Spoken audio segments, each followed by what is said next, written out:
Está marcada para amanhã a instalação da comissão especial que vai analisar a proposta de reforma política que veio do Senado. Entre outras medidas, ela proíbe as coligações partidárias nas eleições para deputado federal, estadual e para vereador. Os partidos políticos são o assunto da proposta de emenda à Constituição que veio do Senado. As coligações nas eleições proporcionais para deputado federal, estadual e vereador ficam proibidas a partir de 2020. Com a recriação da cláusula de desempenho, já nas eleições de 2018, só o partido que tiver pelo menos 2% dos votos, em no mínimo 14 estados, vai receber dinheiro do fundo partidário, ter tempo gratuito na televisão e rádio, além de poder usar a estrutura das câmaras e assembleias.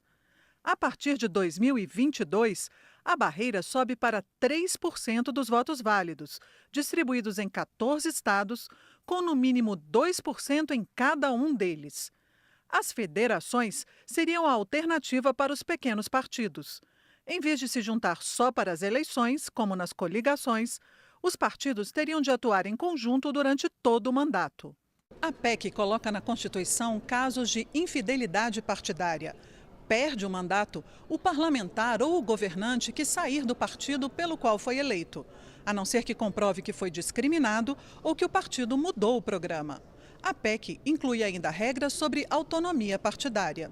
Em maio, a maioria dos integrantes da Comissão de Constituição e Justiça considerou a PEC constitucional. Agora, uma comissão especial vai analisar a proposta.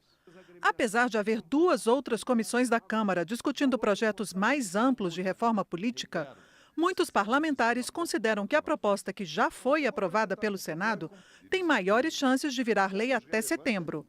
Esse é o prazo para as mudanças valerem nas eleições do ano que vem. Eu diria que a PEC 282 é que tem a melhor condição de avançar e melhorar esse sistema. Então, você, por exemplo, instituir a cláusula de desempenho para que os partidos tenham um limite de votos, para ter alcance e conseguir com isso recurso do Fundo Partidário Tempo TV, é essencial para, inclusive, moralizar essa relação. E, de outro lado, apresentar e aprovar o fim das coligações proporcionais também é muito importante para dar mais nitidez a quem é eleito aqui, aos partidos políticos. O deputado Marcos Rogério votou contra o exame da proposta.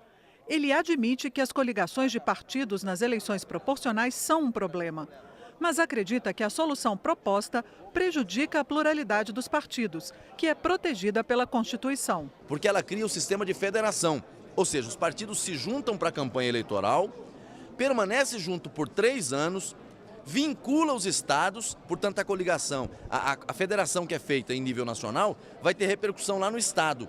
Então, isso cria um problema para os estados, que têm construções políticas totalmente diferentes, um estado para o outro. Já o PSOL concorda com o fim das coligações nas eleições proporcionais, mas apresentou um voto em separado na CCJ, pedindo para dividir a proposta em duas. A outra parte dessa PEC, que já veio aprovada do Senado, a tal cláusula de barreira, pela qual só sobreviveriam, nos termos em que ela veio do Senado, 11 partidos que redistribuiriam entre si o fundo partidário e impedindo legendas sérias, ainda que pequenas, de terem o direito que as grandes de hoje tiveram, o direito de se apresentar à sociedade e crescer. Os deputados também reconhecem que é preciso outras medidas, como explica esse especialista em direito eleitoral. Tem que enfrentar claramente a questão do financiamento da atividade política, tem que enfrentar o combate